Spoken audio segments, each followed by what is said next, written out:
राज्यसभेच्या उमेदवारीवरून राष्ट्रवादी काँग्रेसमध्ये मोठा ट्विस्ट।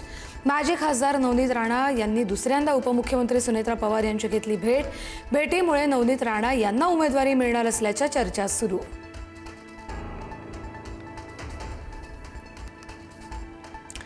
शनिवारी राज्यात आनंद घनांची आनंद वार्ता। सिंधुदुर्ग जिल्ह्यात मान्सूनचा प्रवेश, मुंबई पुण्यात मान्सूनची शक्यता, तर 8 जूनला विदर्भातील 5 जिल्ह्यांमध्ये पावसाचा ऑरेंज अलर्ट।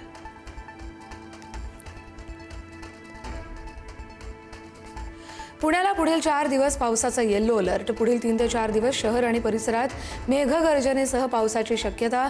पुणे हवामान खात्याचा अंदाज, तर उकाड्यानं हैराण झालेल्या पुणेकरांना मिळणार दिलासा।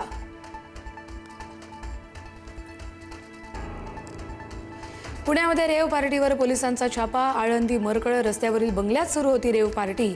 पार्टीत 150 तरुण तरुणी असल्याची माहिती। 23 जणांनी अंमली पदार्थ सेवन केल्याचं उघड।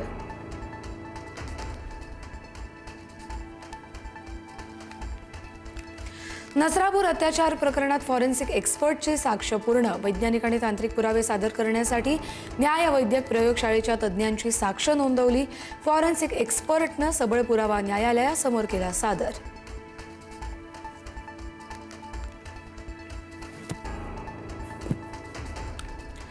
मुंबईमध्ये लाईव्ह कॉन्सर्ट दरम्यान एकाचा मृत्यू। NSCI Worli dome live music कार्यक्रमातली घटना। अति मद्यप्राशनामुळे मृत्यू झाल्याचं समोर।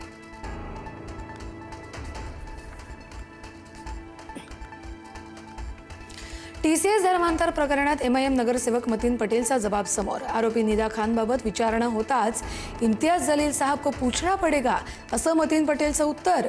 माजी खासदार इम्तियाज जलील यांनाही चौकशीसाठी समन्स बजावलं जाण्याची शक्यता।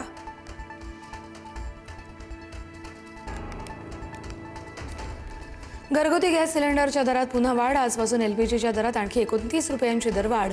मुंबईमध्ये सिलेंडरची किंमत 912 रुपयांवरून 941 रुपयांवर।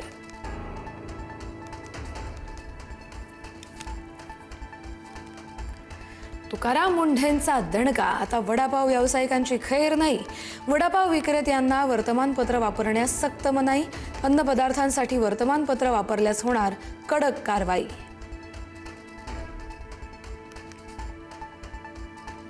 दिल्ली आंदोलनानंतर अभिजित दिपकेचं छत्रपती संभाजीनगरमध्ये जल्लोषात स्वागत। दिपकेच्या निवासस्थानी पोलीस बंदोबस्त तैनात।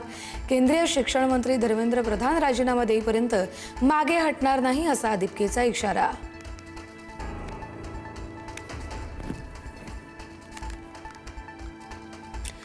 आज अखिल भारतीय चित्रपट महामंडळाची निवडणूक। मुंबईतील यशवंत नाट्य मंदिरात संध्याकाळी 5 वाजेपर्यंत पार पडणार मतदान। समर्थ पॅनल आणि विक्रकर्मी पॅनलमध्ये लढत।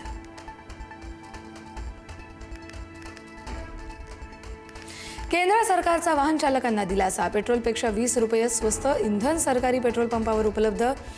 फ्लेक्स फ्युएल वाहनांना स्वस्त इंधनाचा फायदा होणार। पर्यावरणासाठी E85 इंधन फायदेशीर।